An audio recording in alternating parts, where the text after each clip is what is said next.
ముఖ్యమంత్రి గారు అంటే ప్రస్తుతం ఉన్న ముఖ్యమంత్రి గారు చాలా సంస్కారవంతుడంట, చెత్త భాషను ప్రోత్సహించడంట, వ్యక్తుల్ని గౌరవిస్తాడంట, అసెంబ్లీకి రావాలంట.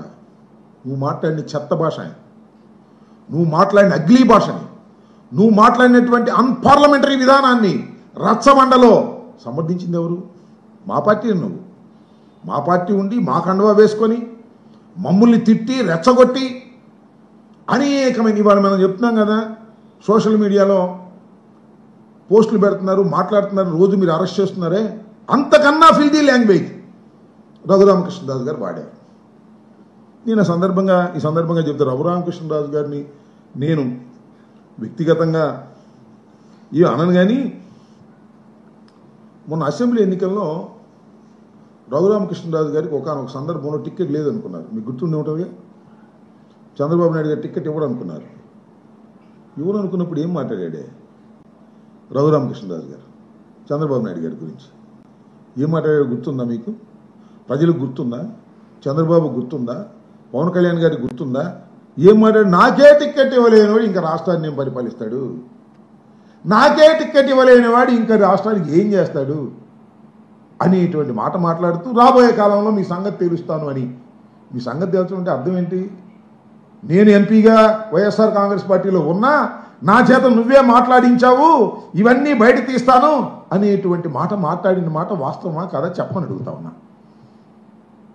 సరే, ఆయన సూర్యుడు, వీరుడు, పరాక్రమంతుడు, బాహుబలి అని పొగుడుకోండి, మాకేం అభ్యంతరం లేదు. ఈ సందులో జగన్మోహన్ రెడ్డి గారిని ఎస్కోబారు, సైకో, నీచుడు ఇలాంటి మాటలన్నీ మాట్లాడేటువంటి ప్రయత్నం చేశారు. నేను ఇంకోటి కూడా మనవి చేస్తున్నా. సరే, ఆయన ఏమి రచ్చబండలో బాగానే మాట్లాడాడు, జగన్మోహన్ రెడ్డి గారిని ఏమీ అనలేదు అని పవన్ కళ్యాణ్ గారు, చంద్రబాబు నాయుడు గారు అందలుచుకున్నారా? చెప్పండి. ఆయనే అన్నా, నేను మనవి చేస్తున్నా. ఎన్నికలు అయిపోయిన తర్వాత, గెలిచిన తర్వాత జగన్మోహన్ రెడ్డి గారిని నేను వాడు వీడు అని చాలా భూషణలు మాట్లాడిన మాట వాస్తవం. నన్ను క్షమించండి, నేను ఇక నుంచి అలా మాట్లాడను. రాజశేఖర రెడ్డి గారి కుమారుడు అంటే నా గౌరవం. జగన్మోహన్ రెడ్డి గారు నాకన్నా వయసులో చిన్నవాడైన ముఖ్యమంత్రిగా చేశాడు, నేను పొరపాటు అయిపోయింది ఆయనే చెప్పాడు. దానికి ఏమంటారు? నేను మనవి చేస్తాను, దానికి ఏమంటారండి పవన్ కళ్యాణ్ గారు? ఇవాళ జగన్మోహన్ రెడ్డి గారిని దూషించాను, నాది తప్పేను అని ఒప్పుకున్నటువంటి ఆ పెద్ద మనిషిని ఇవాళ మళ్ళా ఆ పెద్ద మనిషిని అక్కడ కూర్చోబెట్టారు. మాకేం అభ్యంతరం లేదు, మీకు మెజారిటీ ఉంది, కూర్చోబెడుతున్నారు. ఏం మాట్లాడతారు మీరు?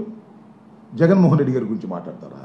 జగన్మోహన్ రెడ్డి గారు ఎస్కోబారా? నేను మనవి చేస్తున్నాను చంద్రబాబు నాయుడు గారు, మీ అంత ఎస్కోబార్ నేను మనవి చేస్తున్నా. 100 ఎస్కోబార్లు,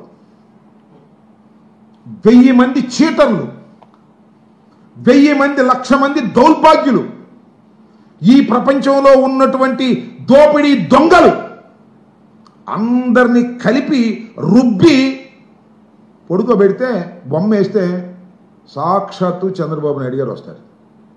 ప్రజల్ని మోసం చేసినటువంటి వ్యక్తి చంద్రబాబు నాయుడు గారు. పదవి కోసం ఏ గడ్డైనా కరిచేటటువంటి మనస్తత్వం కలిగినటువంటి వ్యక్తి నారా చంద్రబాబు నాయుడు గారు.